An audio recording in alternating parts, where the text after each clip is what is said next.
बिस्मिल्लाहिर्रहमानिर्रहीम, अस्सलाम वालेकुम। मैं असदुल्ला खान हूँ। आज सुप्रीम कोर्ट में बहुत ही अहम केस की समाअत हुई है और ये समाअत थी बुनियादी तौर पर 4 अगस्त का वो फैसला जो इस्लामाबाद हाई कोर्ट ने दिया था, जिसमें उन्होंने रिमांड बैक किया था, हुमायूं दिलावर के पास वापस भेजा था जस्टिस आमिर फारूक साहब ने, और कहा था कि वो सुन के फैसला करें, और अपना माइंड वो पहले ही दे चुके थे। इसके बावजूद उसी जज के पास वापस भेजा गया और उस जज ने 4 तारीख के इस फैसले के बाद अगले दिन 5 तारीख को सुने बगैर ही फैसला कर दिया। तो आज इसको चैलेंज किया गया था और आज इसकी समाअत थी। 5 चीजों पर, 5 बल्कि 6 पॉइंट्स पर जस्टिस सरदार लतीफ खोसा साहब ने 3 रुकनी बेंच के सामने अपना मुद्दा रखा। चीफ जस्टिस उमर अता बंदयाल साहब थे, जस्टिस मज़ाहिर अली अकबर नकवी थे और जस्टिस जमाल खान मंदुखेल थे। ये 3 रुकनी बेंच सुन रहा था और 6 पॉइंट्स पर अपना पूरा मुद्दा जो है लतीफ खोसा ने बयान किया। पहला पॉइंट उनका ये था कि ये टाइम बार था, 120 दिन के अंदर अंदर दरखास्त फाइल, ये इमरान खान के खिलाफ कंप्लेंट फाइल हो सकती थी। अगर उन्होंने अपने असासों में इसको डिक्लेयर नहीं किया था उसके बाद नहीं हो सकती थी। पहला पॉइंट उनका ये था। दूसरा पॉइंट उनका ये था कि ये अगर कंप्लेंट फाइल होनी थी तो ये डायरेक्ट सेशन कोर्ट को नहीं भेजी जा सकती थी, पहले मजिस्ट्रेट के पास जानी चाहिए थी। तीसरा पॉइंट उनका ऑथराइजेशन के हवाले से था कि कंप्लेनेंट को सेक्रेटरी ऑथराइज नहीं कर सकता बल्कि कमीशन ऑथराइज कर सकता है। चौथा जो पॉइंट था वो उनका ये था कि एक जज ने अपना माइंड शो कर दिया था तो दोबारा इनके पास नहीं भेजा जा सकता था। 5वां पॉइंट ये था कि अनड्यू हेस्ट दिखाई गई और 6वां पॉइंट लतीफ खोसा का ये था कि सुने बगैर फैसला किया गया। ये 6 पॉइंट्स पर उन्होंने अपने सारे दलाइल दिए। इसमें बहुत 2-3 जगह पर बड़ी दिलचस्प सूरत हाल पैदा हुई। खास तौर पर एक वक्त ऐसा आया जब अमजद परवेज साहब जो हैं उनके एक पॉइंट की वजह से अदालत ने उनको फिर बहुत सख्त जो है वो अल्फाज में स्नब किया और उनकी जो अप्रोच है उसको बहुत क्रिटिसाइज किया कि ये अप्रोच है आपकी। और फिर गवाहों को ना सुनने के हवाले से बड़ी important observation I. Islamabad high court की जो कंडक्ट है उस पर भी बड़ी अहम ऑब्जर्वेशन आई। तो ये मैं आपके सामने रखता हूं, जरा आज हुआ क्या है। देखिए, ये 11:15 के करीब समाअत का आगाज हुआ। 12:50 पर लतीफ खोसा साहब रोस्टम पर आए और उन्होंने आकर जो है वो लतीफ खोसा साहब ने कहा कि जी let me give the brief facts of the case. और उन्होंने कहा कि जी पिटिशनर जो मियां वाली से एमएनए हुआ, हर एमएनए को अपने असासे जो है वो हर साल डिक्लेयर करने होते हैं नवंबर तक।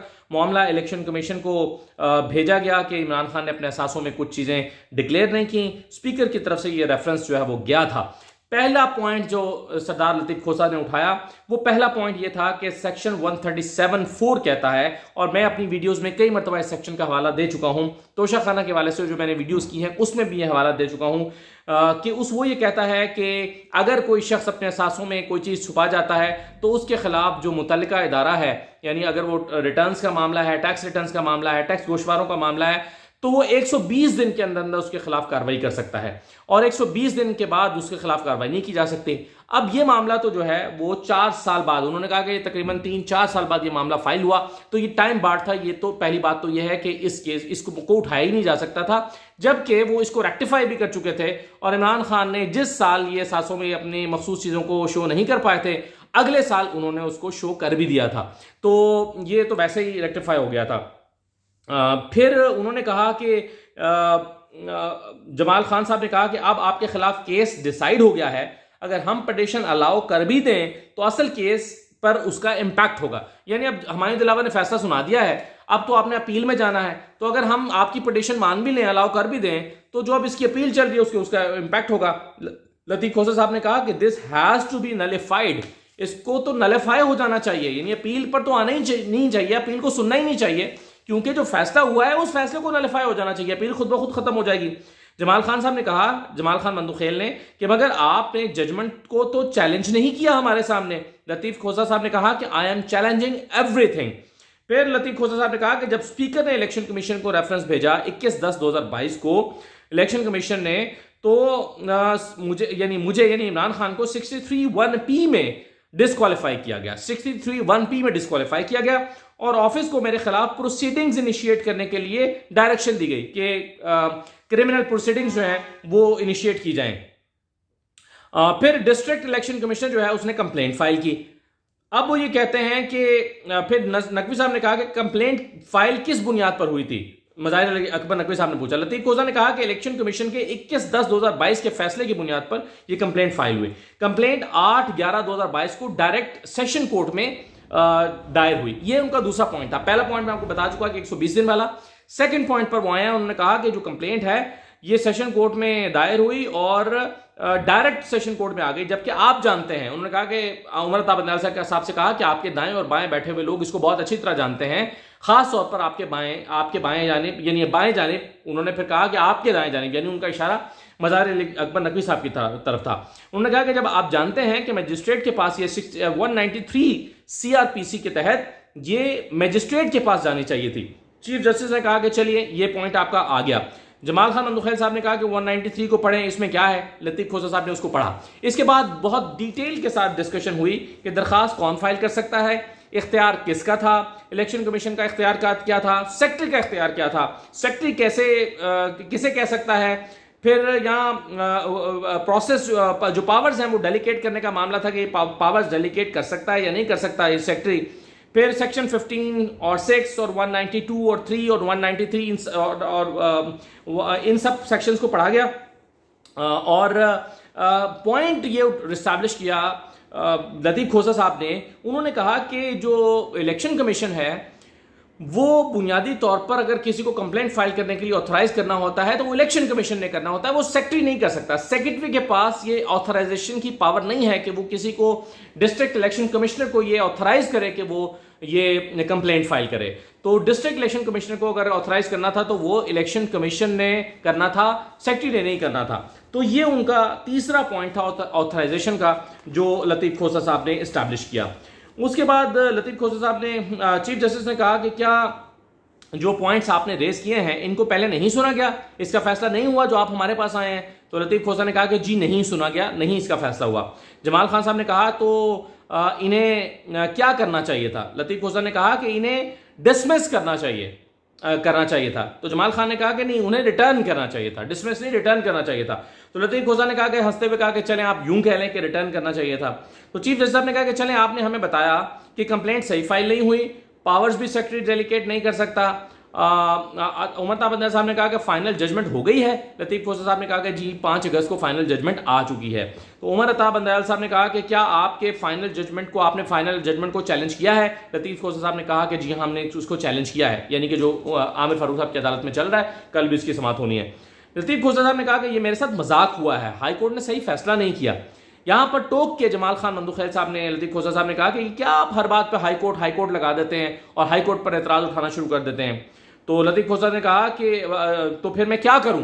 तो जमाल खान मंदुखैल ने कहा कि जजमेंट पर एतराज उठाएं, आप जज पर क्यों एतराज उठा रहे हैं। तो लतीफ खोसा ने कहा कि मैं जजमेंट पर ही एतराज उठा रहा हूं। जमाल खान मंदुखैल साहब ने कहा कि आप हर बात में हाई कोर्ट को ले आते हैं। तो फिर उस पर उमर अता बंदयाल साहब ने भी इंटरवीन किया। उन्होंने कहा कि इदारों का एहतराम होना चाहिए, ऐसे इदारे चलते हैं, इदारे को नहीं रगेदना चाहिए, जजमेंट पर एतराज उठाना चाहिए। फिर जमाल खान मंदुखैल साहब ने कहा कि अगर आपको फैसला पसंद नहीं तो आप हमारे पास आ गए, बात खत्म। यानी बात तो फैसले की है, आप फैसले के खिलाफ हमारे पास आए ना, अदालत के खिलाफ तो नहीं आए। फिर जमाल खान साहब ने कहा कि हो सकता है कि आपकी बात ठीक हो, आपके लिए फैसला ठीक ना हुआ हो, हम आपको सुन सकते हैं और हम आपको सुन रहे हैं। तो लतीफ खोसा साहब ने कहा कि देखना चाहिए कि आखिर 120 दिन की कदगन जो है, यानी फिर आगे बात बढ़ी। तो लतीफ खोसा साहब ने कहा कि जो 120 दिन की कदगन गई थी कि कंप्लेंट 120 दिन के अंदर फाइल हो सकती है, वो कदगन क्यों लगाई गई थी और इसका क्या मतलब था। क्या ये सारी उम्र एक बंदे पर तलवार लटकती रहेगी, और क्या अगर वो अपनी गलती को सुधार देता है तो फिर भी उसके ऊपर लटकती रहेगी। तो यहां पर नकवी साहब ने कहा कि कंप्लेंट कब फाइल हुई। तो लतीफ खोसा साहब ने कहा कि 3 साल बाद, यानी 1 साल। फिर मज़ाहिर नकवी साहब ने कहा कि यानी 120 दिन के अंदर 4 महीने में फाइल होनी चाहिए थी, और ये 120 दिन की बजाय 920 दिन के बाद फाइल हुई।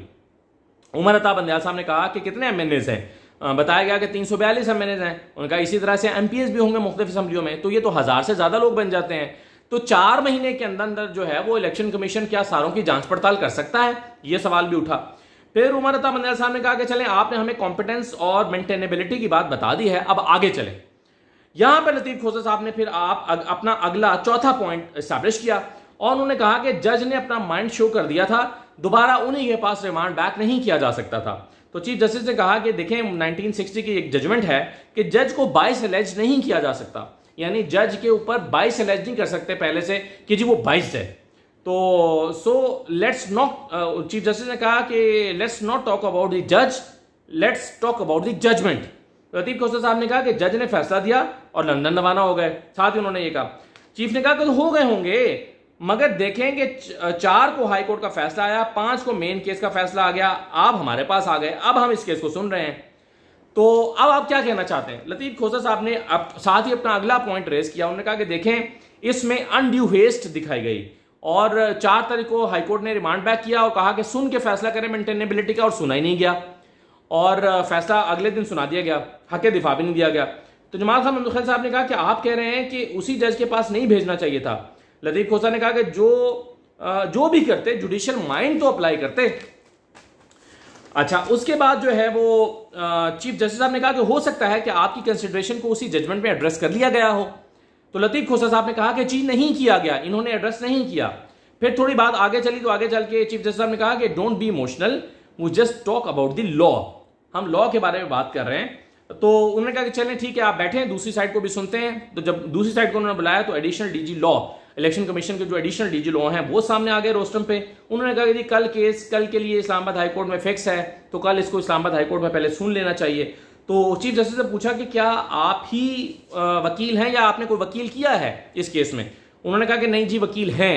तो अमजद परवेज साहब की तरफ इशारा किया तो अमजद परवेज साहब पीछे से उठकर आ गए। तो उन्होंने अमजद परवेज साहब ने यहां पर फिर वही बात की जो कल हाईकोर्ट में की थी, यानी हाईकोर्ट में जैसे उन्होंने डिले करने के लिए कहा था, जी मैं तो आज ही वकील किया गया हूं, मुझे तैयारी के लिए टाइम दें।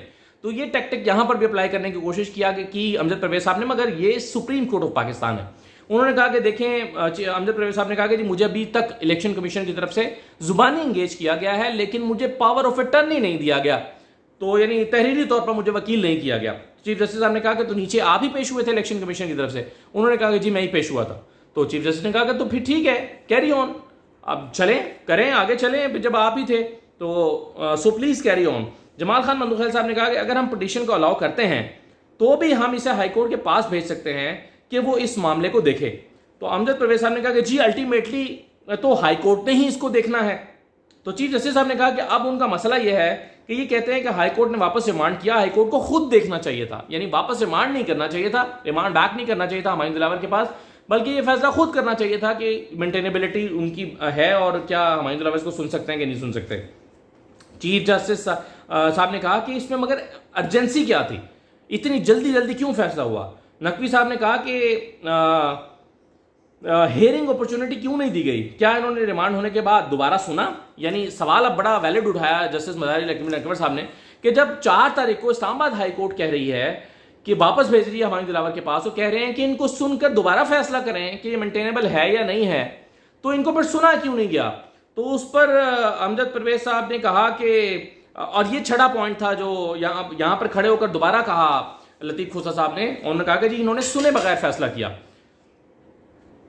तो जो नकवी साहब ने सवाल किया था, मज़ाहिर अली अकबर नकवी साहब ने, कि इनको सुना नहीं क्यों नहीं, सुन के फैसला क्यों नहीं किया जब रिमांड बैक हुआ था, तो अमजद परवेज साहब ने यहां पर बड़ा बचगाना जवाब दिया। उन्होंने कहा जी वो तो पहले फैसला दे चुके थे। तो मुजाहिर नकवी साहब ने फौरन कहा कि पहला फैसला तो सेट असाइड हो चुका था, तभी तो इस्लामाबाद हाई कोर्ट ने दोबारा वापस भेजा था ना, उस फैसले को रीइंस्टेट तो नहीं किया था। तो अमजद परवेज साहब ने कहा कि जी देखें जी, इनके पास तो यहां पर ये टर्निंग पॉइंट हुआ, यहां पर अगेन बड़ी अदालतों से खेलने वाली, चूंकि अमजद परवेज साहब ज्यादातर निचली अदालतों में अपीयर होते हैं, तो अदालतों के साथ वहां बहुत अच्छा खेलते हैं और अदालतों को घुमा के रखते हैं, ये उनकी एक्सपर्टीज है। अगर मामले को टालना हो तो वो टाल सकते हैं, जल्दी डालना हो तो जल्दी भी डाल सकते हैं। वहाँ जो इनका शहबाज शरीफ साहब की क्या केस चल रहा था, इनकी पूरी फैमिली का निचली अदालतों में FIA का केस चल रहा था, वहां पर अमजद परवेज केस चलने ही नहीं देते थे। 4 साल तक इन्होंने केस नहीं चलने दिया। एक केस में तो FIA मनी लॉन्ड्रिंग वाले केस में तो 1.5 साल तक फर्द जुर्म आदमी होने दी और टालते रहे। तो ये उनकी छोटी अदालतों में एक्सपर्टीज है अमजद परवेज साहब की, वो यही एक्सपर्टीज सुप्रीम कोर्ट में भी आके अप्लाई करने की कोशिश करते हैं, जो कि नहीं चलती। तो यहां पर उन्होंने कहा कि देखें जी, इनके पास तो रेमेडी अवेलेबल है ना, अगर सुन लिया गया है और अगर इनको लगता है कि सही फैसला नहीं हुआ तो इनके पास रेमेडी अवेलेबल है, यानी कि अपील की रेमेडी है, अपील में जा सकते हैं। तो ये सुनकर चीफ जस्टिस साहब जो है वो अचानक उनका लहजा और टेम्परेचर चेंज हो गया और उन्होंने कहा कि आप क्या बात कर रहे हैं, ये इतनी जल्दी में फैसला हुआ, सुने बगैर फैसला हुआ, एक शख्स जिसको उठाकर जेल में डाल दिया गया है उसके भी हक दिफा का फैसला नहीं हुआ, उसको सुना नहीं गया, उसके गवाहों को सुना नहीं गया और उसको उठा के जेल में डाल दिया। और अब आप कह रहे हैं कि जाके रेमेडी वेल करें। कहां है इमरान खान, यहां बैठे हैं क्या, कहां है वो? जी वो तो जेल में है। तो जेल में एक शख्स को उन्होंने कहा कि आपने उठाकर डाल दिया है और आप रेमेडी की बात कर रहे हैं, ये आपकी अप्रोच है। उन्होंने कहा कि चीफ जस्टिस ने कहा कि क्या आपकी अप्रोच ये थी कि एक बंदे को पहले उठा के जेल में डालो और बाद में उसके लिए रेमेडीज ढूंढते रहो। और उन्होंने कहा कि एक ही दिन में 3 दफा बुलाया जज ने। चीफ जस्टिस ने कहा कि एक दिन में 3 दफा बुलाया और 3 दफा बुलाने के बाद फैसला सुना दिया, गवाहों को भी नहीं सुना गया। और उन्होंने फिर कहा चीफ जस्टिस ने कि कब से अपील पेंडिंग है। तो अमजद परवेज साहब थोड़ा सा यहां पहुंचते पहुंचते बुखला चुके थे और कोई जवाब नहीं बन पा रहा था। फिर उन्होंने अपने कागज टटोले और कागज टटोलने के बाद कहा कि जी 8 अगस्त से। और चीफ ने कहा कि आज क्या तारीख है? उनका जी आज 23 तारीख है। तो उन्होंने कहा कि इतने दिन से एक बंदा जेल में है तो क्या जो है वो उसको सुने बगैर फैसला हुआ या नहीं हुआ, क्या ये इंसाफ पर मबनी है? तो फिर उस पर जस्टिस मज़ाहिर अली अकबर नकवी साहब ने कहा कि जी विटनेस प्रोड्यूस करने के लिए कितना वक्त देना चाहिए था। तो अमजद परवेज ने कहा कि जी इस पर कोई कानून में लिखा तो नहीं है कि विटनेस प्रोड्यूस करने के लिए कितना वक्त देना चाहिए। उन्होंने कहा फिर भी कोई तो मुनासिब टाइम होगा। उन्होंने कहा हाँ बस यही है कि मुनासिब टाइम देना चाहिए। तो उन्होंने कहा वो मुनासिब टाइम कितना होता है? उन्होंने कहा जी कम से कम 7 दिन तो होने चाहिए, खुद अमजद परवेज साहब ने कहा। तो मज़ाहिर अली अकबर नकवी साहब ने कहा कि तो क्यों नहीं दिया गया यह मुनासिब टाइम उनको?